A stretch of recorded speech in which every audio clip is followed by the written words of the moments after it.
নতুন বাসায় ওঠার পর থেকে কাজের এত চাপ ছিল যে রান্নাঘরের উপর দিয়ে একটা ঝড় বয়ে গেছে, তাই ভাবলাম আজকে রান্নাঘরটাকে খুব ভালোভাবে ডিপ ক্লিন করে নিব। আপনারা যারা আমার আগের ভিডিও দেখেছেন তারা দেখেছেন আগের বাসায় রান্নাঘরে এরকম কর্নার ছিল না, তাই আমি সাজিয়ে গুছিয়ে ভিডিও করতে পারতাম না। সবার রান্নাঘর দেখতাম আর আফসোস করতাম যে আমারও যদি এরকম রান্নাঘর থাকতো তাহলে আমিও সাজিয়ে গুছিয়ে নিতাম। আগের চুলাটা ভেঙে যাওয়ার কারণে আমি নতুন বাসায় উঠে এই নতুন চুলাটা নিয়েছিলাম। সবসময় তো দেখেন এই চুলায় আমি সুন্দর সুন্দর রেসিপি বানাই। রান্না করার সময় কিন্তু অনেক বেশি নোংরা হয়, তাই সবসময় পরিষ্কার রাখতে হয়। তাই আজকে আমি পরিষ্কার করে নিলাম। প্রথমে আমি ভিমবার দিয়ে খুব ভালোভাবে চুলাটাকে মেজে নিয়েছি এবং চুলার চারপাশটাও পরিষ্কার করে নিয়েছি। এরপর আমি পরিষ্কার একটা রুমাল দিয়ে মুছে নিচ্ছি। প্রতিদিন রান্না করার পর আমি খুব ভালোভাবে পরিষ্কার করে রাখি, কিন্তু সপ্তাহে একবার ডিপ ক্লিন করি। আমার চুলাটা পরিষ্কার করা হয়ে গিয়েছে, এখন আমি কর্নারটা খুব ভালোভাবে পরিষ্কার করে নিব। তাই সবকিছু আগে নামিয়ে নিচ্ছিলাম। আমার এই উডেন শেলফটা অনেক শখ করে কিনেছিলাম, কিন্তু আগের রান্নাঘরে এরকম কর্নার না থাকার কারণে আমি টেবিলের উপর রেখেছিলাম। আর এখন নতুন বাসায় যেহেতু এই কর্নারটা আছে তাই আমি এখানে রেখেছি আর সুন্দরভাবে সাজিয়ে রেখেছিলাম। তবে আজকে এখানে কিছু নতুন নতুন জিনিস রাখবো, ওগুলো দিয়ে আমি এখানে সাজাবো। তো আমি প্রথমে খুব ভালোভাবে আমার শেলফটা পরিষ্কার করে নিচ্ছিলাম। আমার এই উডেন শেলফটা আমি গৃহনিবাস ফেসবুক বিজনেস পেজ থেকে নিয়েছিলাম। খুব সুন্দর প্যাকেজিং করে তারা প্রোডাক্ট পাঠায়। আমার এই প্রোডাক্টটা একদমই ড্যামেজ হয়নি। এরকম সুন্দর উডেন শেলফ যারা নিতে চান তারা অবশ্যই গৃহনিবাস ফেসবুক পেজটা ভিজিট করে দেখতে পারেন। 1 টাকাও অগ্রিম পেমেন্ট করতে হবে না। হাতে পাওয়ার পরে দেখে শুনে বুঝে তারপর আপনি পেমেন্ট করতে পারবেন। তাদের পেজটা আমি আমার ক্যাপশনে ট্যাগ করে দিব।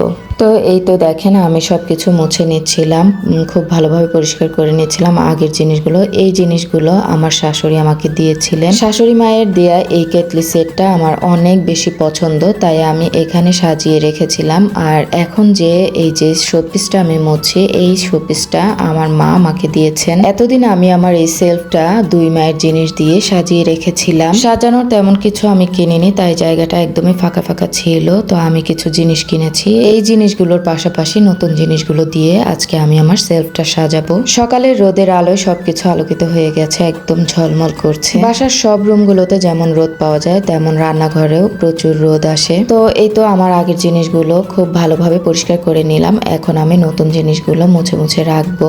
যেহেতু নতুন তাই সবকিছু ধুয়ে রেখেছিলাম, ধুয়ে পানি ঝরিয়ে নিয়েছিলাম। পানি ঝরে গিয়েছে, তারপরও আমি এই গামছা দিয়ে, শুকনা গামছাটা দিয়ে সবকিছু মুছে নিব আর এক এক করে সাজাবো। কিছুদিন আগে নিউ মার্কেটে গিয়েছিলাম পর্দা কেনার জন্য, আর সেখানে পর্দাটা অর্ডার দিয়ে আমি কিছু জিনিস কিনে নিয়েছিলাম এখানে সাজানোর জন্য। ঘর সাজাতে প্রতিটা মেয়েই খুব পছন্দ করে, আমিও তার ব্যতিক্রম না। বরাবরই আমার ঘর সাজাতে খুব ভালো লাগে। আর রান্নাঘর সাজানোর ঝোঁকটা যেন এখন একটু বেশি, কারণ ভিডিও যেহেতু করি তাই আমি চাই আমার ভিডিওটা খুব সুন্দর হোক, খুব ভালো হোক। আমি আমার মতো করে আমার ভিডিওটা সুন্দর করার চেষ্টা করছি, বাকিটা আল্লাহর ইচ্ছা। আল্লাহ ভালো জানেন কি হবে। তবে আল্লাহর উপর আমার সম্পূর্ণ ভরসা আছে, যা হবে ভালোই হবে ইনশাআল্লাহ। মানুষকে স্বপ্ন নিয়েই বাঁচতে হয়, আর আমার এই স্বপ্ন পূরণ করার জন্য আপনাদেরকে অবশ্যই সহযোগিতা করতে হবে। আর এই তো আমি ভাইরাল বাটিগুলো নিয়ে নিয়েছিলাম, কালারফুল বাটি, দেখতে খুবই সুন্দর।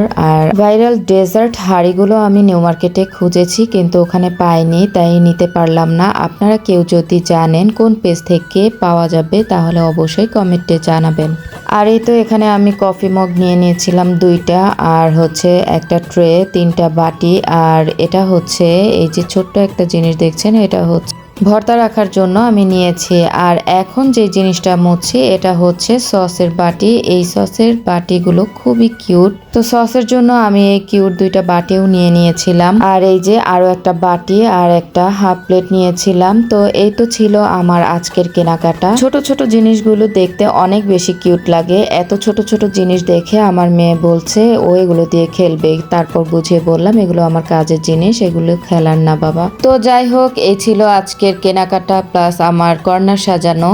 আর আমার এই কর্নার সাজানোটা কেমন হয়েছে তা অবশ্যই কমেন্টে জানাবেন। আর ভিডিওটা যদি ভালো লাগে অবশ্যই একটা শেয়ার করতে ভুলবেন না। আল্লাহ হাফেজ।